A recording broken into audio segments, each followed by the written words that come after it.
Bismillahirrahmanirrahim. Assalamualaikum warahmatullahi wabarakatuh. Pada hari ini kita akan ulang kaji tajuk yang pertama, iaitu nombor nisbah. Sebabkan kita dah habis silibus untuk tingkatan 1, jadi kita akan mulakan dengan ulang kaji lah bermula minggu ni. Jom kita tengok soalan yang pertama. Soalan pertama dia kata antara yang berikut, pilih langkah pengiraan yang betul bagi. Kalau kat sini dia bagilah 5 dalam kurungan negatif 3 tambah 10 darab 2.4 bahagi 3/4. Untuk soalan ni, seperti yang kita tahu, apabila ada kurungan, kita kena selesaikan perkara yang kita kena selesaikan nombor yang dalam kurungan dahulu. Jadi kita tengoklah kat sini negatif 3 dan positif 10, kita akan dapat 7 lah kat sini. Untuk bahagi dan pecahan, kita kena tukar kepada operasi darab, dan kedudukan yang atas dan bawah ni kita flip lah dia. Maksudnya kalau kat sini, apa yang boleh kita selesaikan, kita boleh tulis macam ni. 5 kita salin balik sebab tak buat apa-apa. Yang 7 ni, kita tulislah 7 kat sini. Darab dengan 2.4. Kita salin balik sebab tak ada apa-apa perubahan. Untuk yang bahagi pecahan, step dia adalah kita kena tukarkan kepada operasi darab, dan kita tukar tempat antara 3 dan 4 ni. Maksudnya kita akan jadikan 4/3. Kita semak ada ke jawapan yang sama macam ni. Kalau kita tengok yang first ni, salah lah. Dia sepatutnya dalam kurungan ni positif 7, tapi dia bagi negatif 7. Jadi yang A ni salah. Yang B ni nampak macam ada iras-iras dah. Tapi kita IV dululah. Kita tengok pula yang C. Yang C ni, yang 35 ni hasil darab 5 dan 7 lah. Nampak macam betul. 2.4 ni pun nampak betul lah.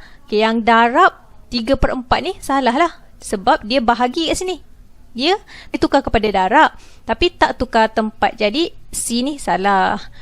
Untuk yang ni, yang ni pun dah salah dah. Dia sepatutnya 5 darab 7, 35, tapi kat sini negatif 35. So salah lah. Next question. Dia kata tentukan nombor yang mempunyai nilai lebih besar tanpa membuat sebarang pengiraan. Kita tengok soalan yang pertama. Soalan pertama ni ada pecahan yang negatif, ada pecahan yang positif. Jadi antara positif dan negatif, sudah semestinya nombor positif adalah nombor yang lebih besar.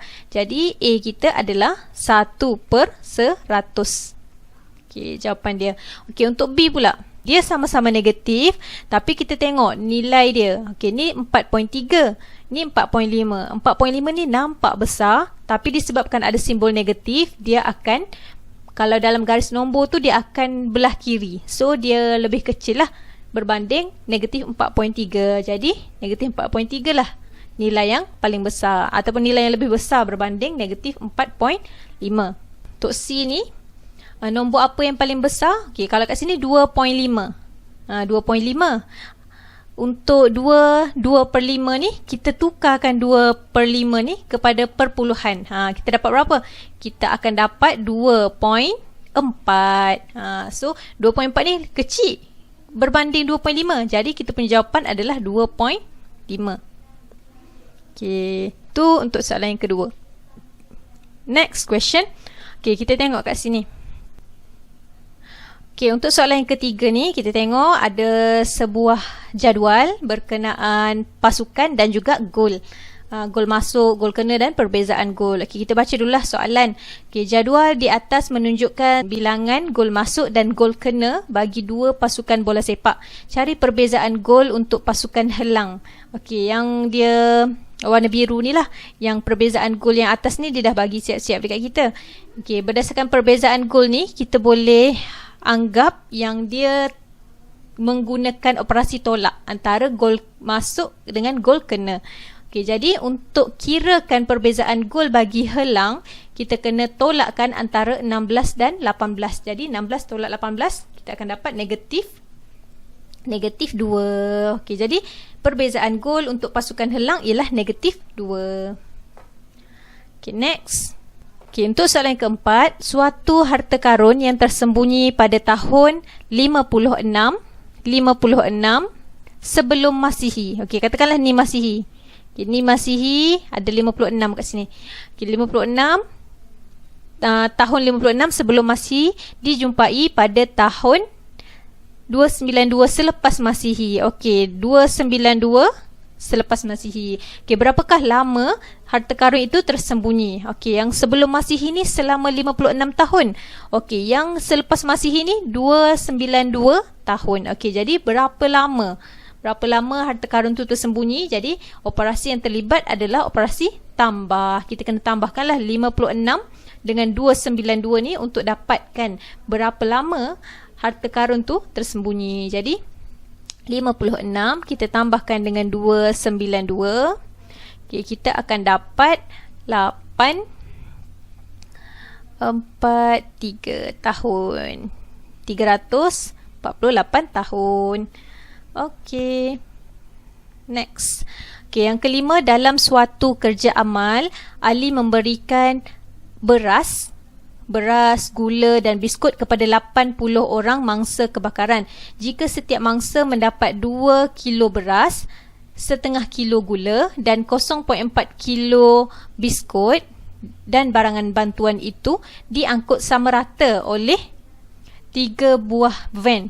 Terangkan bagaimana anda mencari jisim barangan bantuan yang diangkut oleh sebuah van. Okay, berikan jawapan anda betul kepada 2 tempat perpuluhan. Okey, dia agihkan kepada 80 orang. Jadi, kita kena tahulah berat beras, berat gula, berat biskut ni berapa kepada 80 orang. Jadi, untuk berat beras, okey, jisim beras lah. Jisim beras. Okay, 80 kita darabkan dengan 2. Kita dapat 160 kilo. Okey, untuk jisim gula. Untuk jisim gula, setengah kilo darabkan dengan 80. Okey, kita dapat 40 kilo. 40 kilo. Okey, untuk jisim biskut. Jisim biskut kita dapat untuk jisim biskut ni 0.4 kita darabkan dengan 80. Okey, kita dapatlah 32 kilo. 32 kilo. Okey, jadi kita totalkan semua dulu. Kita kena totalkan lah sebab kita kena tahu berapa jumlah dia. Lepas tu baru kita kena bahagi 3. Sebabnya dia kata kat sini, okey, berapa jisim barangan yang diangkut oleh sebuah lori. Sebab kat sini kan dia kata diangkut sama rata oleh 3 buah van. Jadi 160 tambah 40 tambah 32.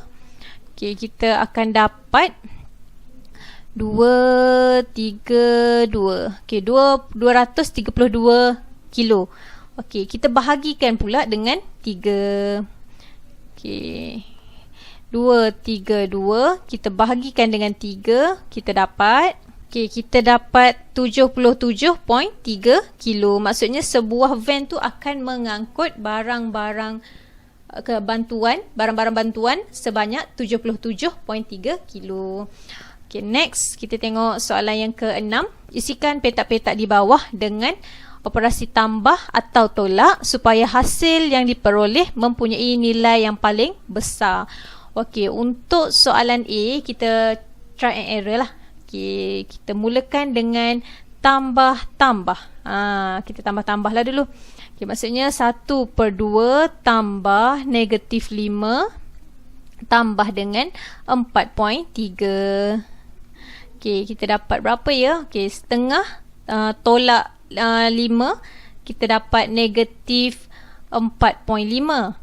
Okay, kita tambahkan dengan 4.3. 4.3 ni, so kita dapat -0.2. Kita testing pula dengan tambah tolak.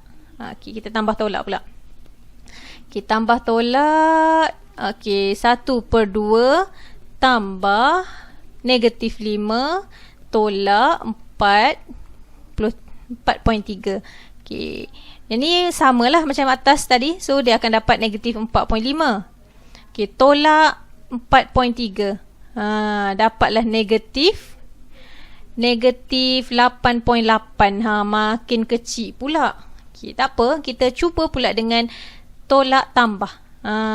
Kita tolak tambah pula. Okay, sama dengan 1/2 tolak negatif 5 tambah 4.3. Okay, yang ni kita negatif dengan negatif dapat positif. So, setengah tambah 5 dapat 5.5. Kita tambahkan lagi dengan 4.3. Okay, dapat tambah dengan 4.3 kita akan dapat 9.8. Kalau kita bandingkan antara tiga nilai ni, 9.8 ni lah yang paling tinggi. Okay, kita belum cuba lagi yang sama-sama tolak. Okay, kita cuba 1/2 tolak negatif 5 tolak 4.3. Okay, yang ni kita akan dapat 5.5 lah. 5.5 tolak dengan 4.3. So, kita dapat 1.2. Okay, jadi untuk operasi yang kita isikan dalam petak-petak ni, kalau kita bandingkan antara 4 nombor ni, 9.8 adalah nilai yang paling tinggi. Jadi, operasi yang kita akan guna dulu adalah tolak dan tambah. Okay, jadi, kita kena tolak kat sini, tambah dekat sini. Okey, untuk B pula. Okay, dia soalan ni dia macam kena try and error lah sikit. Tapi kalau pelajar dah nampak konsep dia, yang ada negatif ni kita letak terus siap-siap negatif sebenarnya.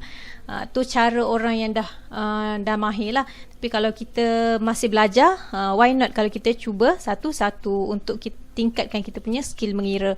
Okey, untuk soalan B, cara yang sama, kita testing dengan tambah dan tambah.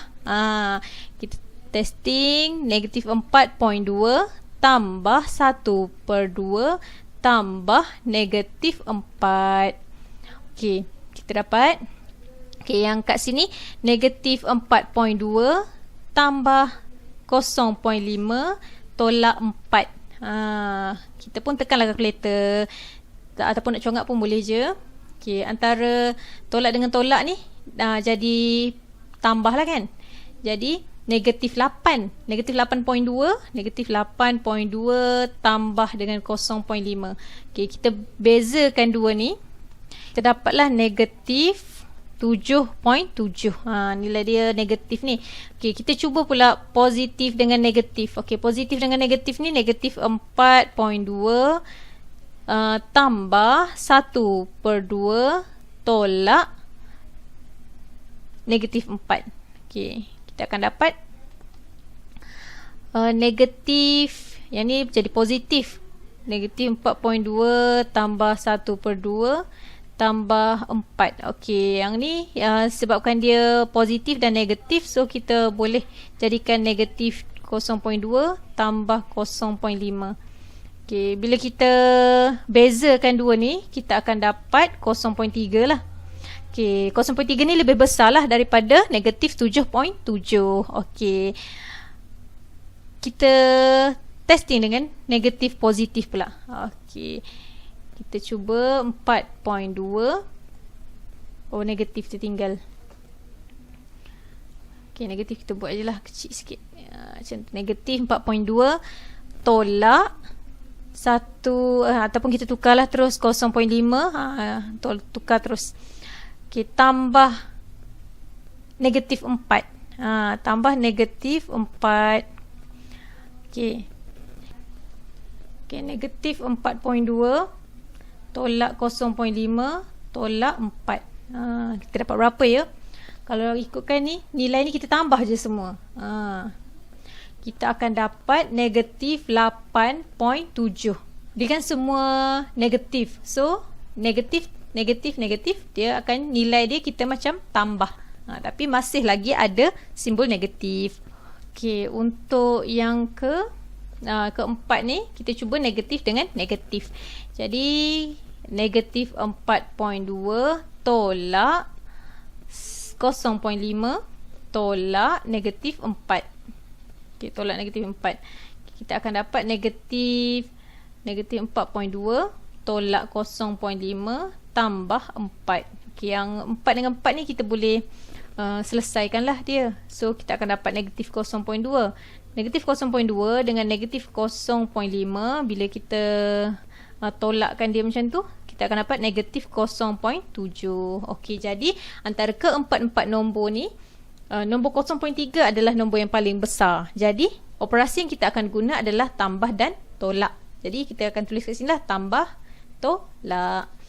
Okey, next question. Okey, soalan yang ketujuh, suhu pada aras laut bagi suatu tempat adalah 8 darjah Celsius. Okey, suhu akan menurun 3 darjah Celsius bagi setiap kilometer kenaikan dari aras laut. Okey, hitung suhu tempat itu pada ketinggian 5 kilometer dari aras laut. Okey, 8 darjah Celsius. Okey, katakanlah 8 darjah Celsius. Suhu akan menurun 3 darjah Celsius bagi setiap kilometer kenaikan dari aras laut. Okey, maksudnya kalau naik ketinggian dia, aras laut tu akan naik setiap kilometer tu, dia akan drop 3 darjah Celsius. Okey, naik lagi, drop 3 darjah Celsius. Okey, sama ada kita nak tolak satu-satu, maksudnya 8 tolak 3 tolak 3 tolak 3 sampai 5 kali, ataupun kita buat 8 tambah 5 darab negatif 3. Macam tu. Okey, kita akan dapatlah 8 tambah 5 darab negatif 3 dapat negatif 15.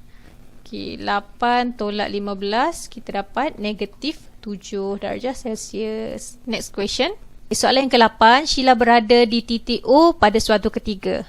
Okey, dia bergerak 1.85 meter ke kiri dan kemudian bergerak sebanyak 4 langkah ke kanan dengan 0.65 meter setiap langkah. Okey, hitung kedudukan terkini Sheila dari titik O. Okey, dia kata Sheila ni dekat titik O. Okey, katakanlah kat sini kita buat satu garisan. Okey, ni Sheila kat titik O ni. Dia bergerak ke kiri. Dia bergerak ke kiri 1.85 meter. 1.85 meter. Okay, kemudian dia bergerak 4 langkah ke kanan. Dia bergerak pula ke kanan. 0.65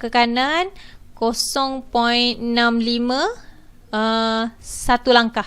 So kita kena darab dengan 4 lah sebenarnya. Okay, darab 4 setiap langkah. Hitung kedudukan terkini Sheila dari titik O. Okey, maksudnya dia bergerak ke kiri, lepas tu bergerak ke kanan pula. Dia menunjukkan perbezaan arah. Jadi kita kena guna operasi tolak. Okey, kita buat macam ni je lah. 1.85 tolakkan dengan 4 darab 0.65.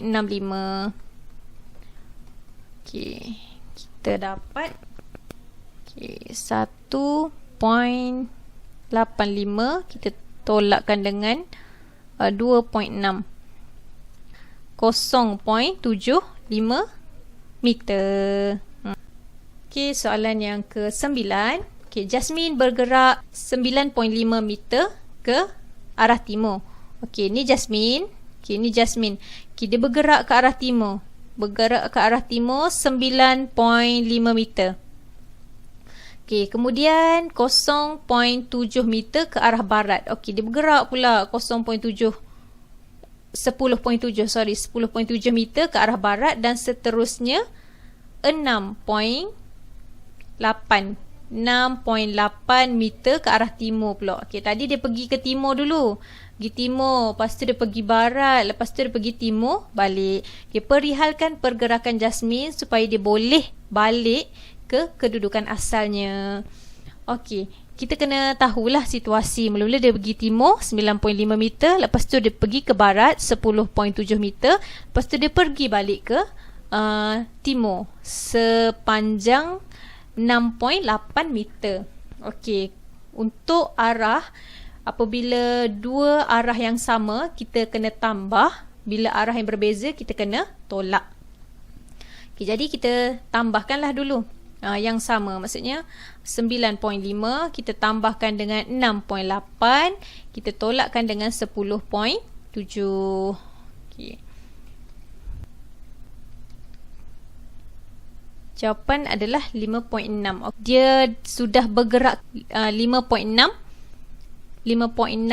ke arah timur. Jadi untuk dia kembali ke posisi asal, dia kena bergerak ke barat sepanjang 5.6 meter.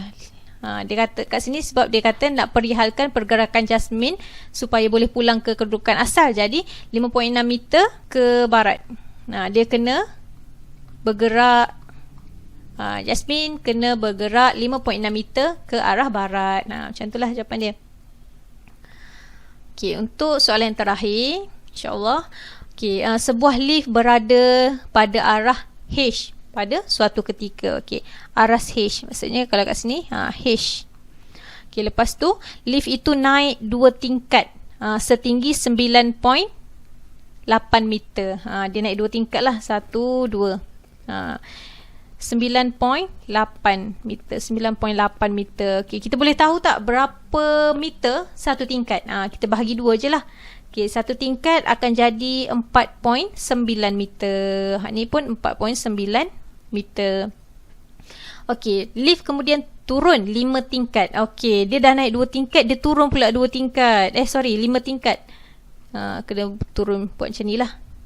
Okay, dia turun 1 tingkat, 2 tingkat, 3 tingkat, 4 tingkat, 5 tingkat. Maksudnya dia ada kat sini lah.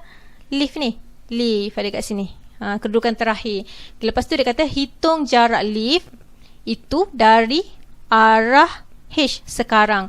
Maksudnya lift ni berada 3 tingkat di bawah. Okay. Jadi kita tahu dah 1 tingkat adalah 4.9. Jadi 4.9 tu kita darabkan dengan 3. Sebab dia bergerak, dia mula-mula bergerak ke atas 2 tingkat, lepas tu dia bergerak 5 tingkat ke bawah. Jadi kita kena kira yang ni je lah. Yang atas ni dah tak perlu. Jadi 4.9 darab 3, kita akan dapat 14.7 meter. Okey, itu sahaja untuk hari ini.